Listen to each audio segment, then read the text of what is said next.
ಮೆಜೆಸ್ಟಿಕ್ಕಲ್ಲಿ ಕ್ಯಾಬ್ಗೂ ಆಟೋಗೋಸ್ಕರ ಕಾಯ್ತಾಯಿದ್ರು.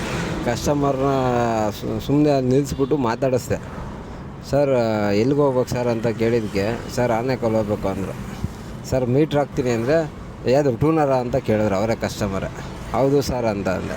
ಸರಿ ಆಯಿತು ಬನ್ನಿ ಹೋಗೋಣ ಅಂತ ಹೇಳ್ಬಿಟ್ಟು ಕಸ್ಟಮರ್ನ ಕರ್ಕೊಂಡು ಸೀದಾ ಬಂದು ಆನೆಕಲ್ ಡ್ರಾಪ್ ಮಾಡಿದೆ.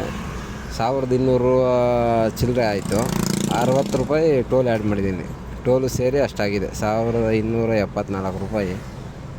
1250 ಕೊಟ್ಟರು. ಸರಿ ಸರ್ ಆಯಿತು ಅಂತ ಹೇಳ್ಬಿಟ್ಟು ಕಸ್ಟಮರ್ನ ಕಳಿಸ್ದೆ. ಈ ಕಸ್ಟಮರ್ನ ಕೇಳ್ತಾ ಇರೋದು ನೋಡಿ ಇನ್ನೊಬ್ಬ ಕಸ್ಟಮರ್ ಬಂದು, ಸರ್ ಮೈಸೂರು ಹತ್ರ ಹುಣಸೂರ್ಗೆ ಹೋಗ್ಬೇಕು, ಎಷ್ಟು ತಗೊಂತೀರ ಬಾಡಿಗೆ ಅಂದ್ರ. ಅವ್ರಿಗೂ ಹೇಳಿದೆ, ಸರ್ ಕಿಲೋಮೀಟ್ರ್ 32 ರೂಪಾಯಿ ಬೀಳುತ್ತೆ ನಮ್ಮ ಗಾಡಿ, ದೊಡ್ಡ ಗಾಡಿ ಎಕ್ಸೆಲ್ ಗಾಡಿ. ಹಂಗಾಗಿ 32 ರೂಪಾಯಿ ಬೀಳುತ್ತೆ ಸರ್, ಓಕೆನಾ ಅಂತ ಕೇಳಿದೆ. ಸರ್ ನಮ್ಮ ದೊಡ್ಡ ಗಾಡಿ ಅವಶ್ಯಕತೆ ಇಲ್ಲ, ಚಿಕ್ಕ ಗಾಡಿ ಬೇಕು ಅಂದರು. ಇಮ್ಮಿಡಿಯೇಟ್ಲಿ ಆ ಸರೌಂಡಿಂಗಲ್ಲಿ ನಮ್ಮ ಫ್ರೆಂಡ್ ಒಬ್ಬರು ಇದ್ದರು, ಮೀಟ್ರ್ ಹಾಕೊಂಡು ಹೋಗು ಅಂತ ಹೇಳ್ಬಿಟ್ಟು ಅವ್ರಿಗೆ ರೆಫರ್ ಮಾಡಿ ಅವ್ರನ್ನ ಕಳಿಸ್ಕೊಟ್ಟಿದ್ದೀನಿ. ಮೈಸೂರಿಗೆ ಹೋಗ್ತಾ ಇದ್ದಾರೆ ಅವರು.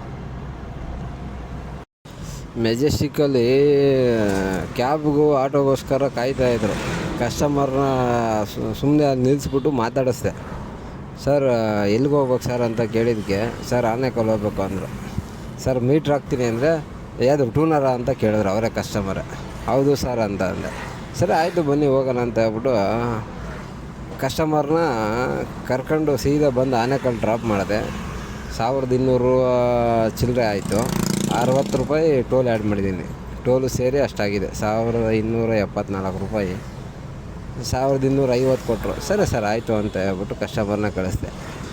ಈ ಕಸ್ಟಮರ್ನ ಕೇಳ್ತಾ ಇರೋದು ನೋಡಿ ಇನ್ನೊಬ್ಬ ಕಸ್ಟಮರ್ ಬಂದು, ಸರ್ ಮೈಸೂರು ಹತ್ರ ಹುಣಸೂರ್ಗೆ ಹೋಗ್ಬೇಕು, ಎಷ್ಟು ತಗೊಂತೀರ ಬಾಡಿಗೆ ಅಂದ್ರ. ಅವ್ರಿಗೂ ಹೇಳಿದೆ, ಸರ್ ಕಿಲೋಮೀಟ್ರ್ 32 ರೂಪಾಯಿ ಬೀಳುತ್ತೆ ನಮ್ಮ ಗಾಡಿ, ದೊಡ್ಡ ಗಾಡಿ ಎಕ್ಸೆಲ್ ಗಾಡಿ. ಹಂಗಾಗಿ 32 ರೂಪಾಯಿ ಬೀಳುತ್ತೆ ಸರ್, ಓಕೆನಾ ಅಂತ ಕೇಳಿದೆ. ಸರ್ ನಮ್ಮ ದೊಡ್ಡ ಗಾಡಿ ಅವಶ್ಯಕತೆ ಇಲ್ಲ, ಚಿಕ್ಕ ಗಾಡಿ ಬೇಕು ಅಂದರು. ಇಮ್ಮಿಡಿಯೇಟ್ಲಿ ಆ ಸರೌಂಡಿಂಗಲ್ಲಿ ನಮ್ಮ ಫ್ರೆಂಡ್ ಒಬ್ಬರು ಇದ್ದರು, ಮೀಟ್ರ್ ಹಾಕೊಂಡು ಹೋಗು ಅಂತ ಹೇಳ್ಬಿಟ್ಟು ಅವ್ರಿಗೆ ರೆಫರ್ ಮಾಡಿ ಅವ್ರನ್ನ ಕಳಿಸ್ಕೊಟ್ಟಿದ್ದೀನಿ. ಮೈಸೂರಿಗೆ ಹೋಗ್ತಾ ಇದ್ದಾರೆ ಅವರು.